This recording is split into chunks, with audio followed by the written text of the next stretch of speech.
to run through with Murphy this afternoon, they all help us manage him. So it's a really stress-free way of looking after him and all of our seals here. And they're simple behaviours. They can be things like asking Murphy to stand nice and still for a health inspection of his teeth. Just like that, looking good in there. Although the breath's not great, is it? But kids, it's just like if you would go to the dentist would ask you to say, ah. It's a similar thing. Asking Murphy to stand nice and still means we can look up his eyes and ears. Basically, we're looking for any changes that might have occurred to our seals overnight. We can have a really great idea of exactly how they're going health-wise, and we keep it in an extensive records. If there's anything that worries us, we can call down our vets for a second opinion. Again, that's quite cute. It's just showing that his front flipper there. Again, we're feeling for any changes of conditions. When seals socialise, they use their mouths to communicate, so it's not uncommon for them to occur a few scratches. Looking good in there, Murph. Now, all these behaviours, if you were to do this with a wild seal, it'd be really quite dangerous. This is quite a vulnerable position for a seal to be in, so the fact that Murphy is allowing Megan to get nice and close and touch his entire body all over is a really good demonstration of the trust that exists between them. And from this, we can train much more complicated behaviours as well, asking Murphy to roll over and expose his belly. Gorgeous. From this, we can train things like x-rays or ultrasounds. Again, we introduce it to the seal in a series of smaller steps. It might be a box with some fake cords sticking out of it. It just means when it comes to the real thing, should we need to do that, it's all a bit of a game and the seal voluntarily participates. It's completely stress-free and a bit of fun as well. Murphy, fantastic job, mate. Thanks for coming out. Now the next seal coming out to meet you all, just like Murphy, is one of our mature males, but he looks very different. That's because he's an Australian sea lion, just like Nala from the beginning. In fact, this seal coming out to meet you all, his name is Marley. He's actually Nala's dad. So Marley, he's 15 years old. He was born in a zoo in Adelaide, and he's a really important part of our breeding program for this endangered species. He's fathered 2 young pups, Nala, and more recently, our young pup, his name is Max. He's only just started coming out in the shows.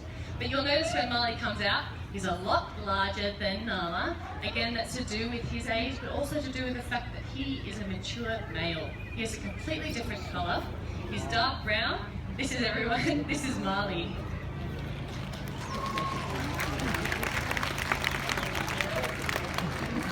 Good job, Marley. Now Marley's out here to show you all the life of a seal. All of these behaviours that he's running through are things that you would rather expect to see seals doing in the wild. Now these species of seals, as I said right at the beginning, they're found along our southern and western coastline. And it's not uncommon to see them on land like this. Often people are a bit alarmed to see seals on land, but it's totally natural. In fact, they need to come to land to give birth, to rest, or even just to warm up. Or have a bit of a scratch. So cute. You see, seals have claws on those front flippers and rear flippers, and they can expose them and use it like a brush. They can even reach almost any part of their body. Males in the wild, they spend a lot of time on the beach where they look after groups of females. They're called harems. And it's a really important thing because for Marley, if he had his own group in the wild, being able to look back like that means that he can keep an eye out for any approaching or competitive males. Gonna go for a swim, Marley?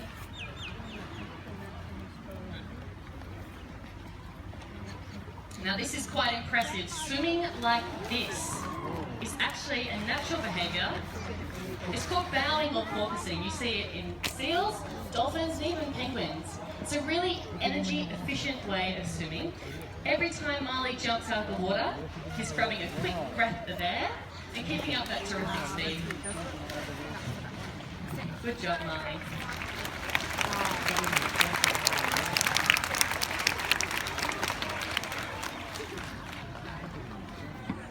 Now, it might not look like it, but Marley has a really thick fur coat, and sticking out those flippers from from the water, that's his only way to cool down because they're the only naked parts of his body. Oh, that's just a cute little face wash, isn't it, adorable? Now Marley's going to be performing these behaviours with a different keeper. That's why there's Ree and Jose out on this stage. You see, when we train these behaviours first with one keeper only, when we pass it over to a different keeper to train those things, we just have the two of them working together, so all the cues are exactly the same. It leads to no confusion with Marley. You can see there Marley is beautifully demonstrating just the use of what you would expect to see sea lions in the wild, playing with items like kelp and seaweed. It's a really natural thing for seals to do, being such inquisitive and curious animals. And just like we saw Nala learning right at the beginning, Marley is in his advanced stages of training, and he's going to demonstrate other side Marley and Jose. Demonstrating what happens when seals choose the wrong items. So Heather's going to grab that netting. Alright Marley, let's soak the front row, shall we? I'm going to stand somewhere over here.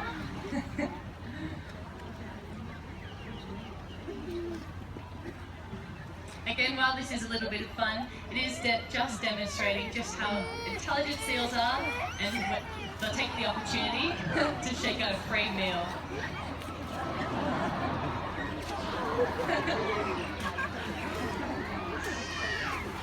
Good job, Marley.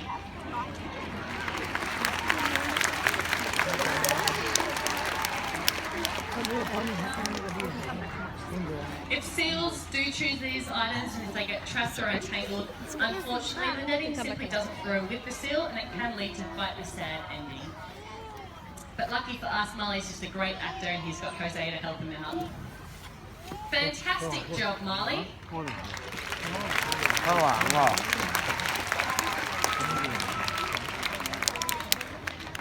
I think there's one last thing that you're going to do for us.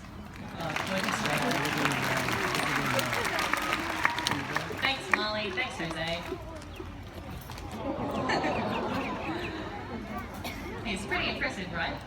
The next seal coming out to Mitchell is actually Marley's young pup. His name is Max. And Max is only 2 years old. In fact, he's only just started coming out in front of crowds.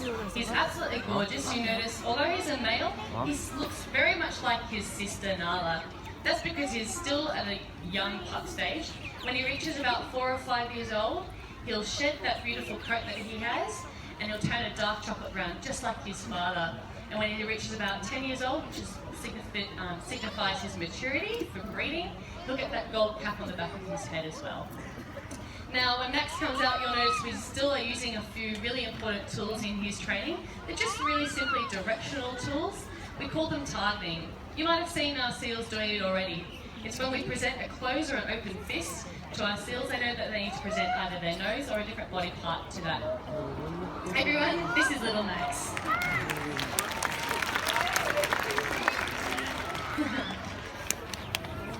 You'll notice Max has those beautiful long whiskers just like his dad. It's a really important part of a seal. You see, Max has fantastic eyesight, and if he was in the wild hunting for fish in dark or murky waters, and that eyesight doesn't come in such handy, those beautiful long whiskers of his, they detect the sensitive vibrations made by fish. What he's learning today though is that simple flip present, and from that can be extended into a wave. You'll also notice Jose is using his fingers or his hand like a target or directional. It's much like if you were to train your dog, it's very similar, pointing to a direction the seal knows that's where you'd like him to go.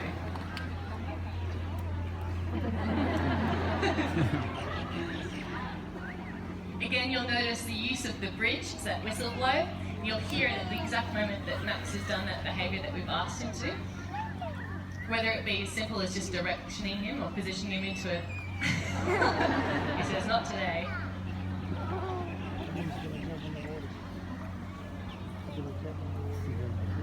Good job, Max.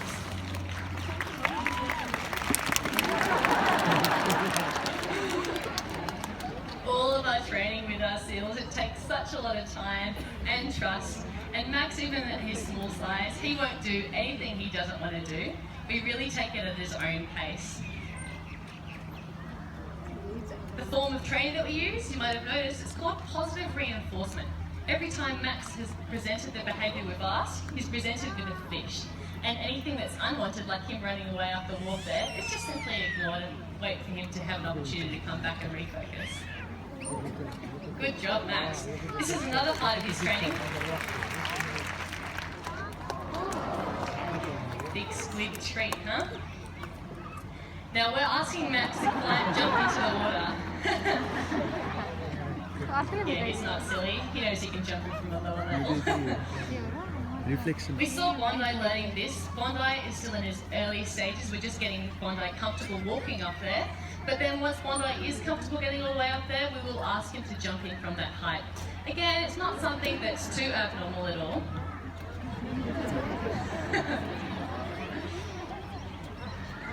Again, as Max is a bit more advanced, Jose, initially, he first walked up there with Max. Just a reminder where to go. Oh yeah, the fish. Good job, Max. Oh, bad throw, Jose. Get another one for him.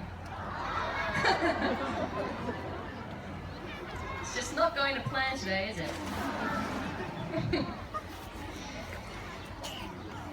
So you see, we have broken it into a series of smaller steps. So walking up there with Max and asking him to jump in. But you know, we like to end things on positive notes, so we're going to call it quits today. But Max, you're still a superstar and you've done a great job.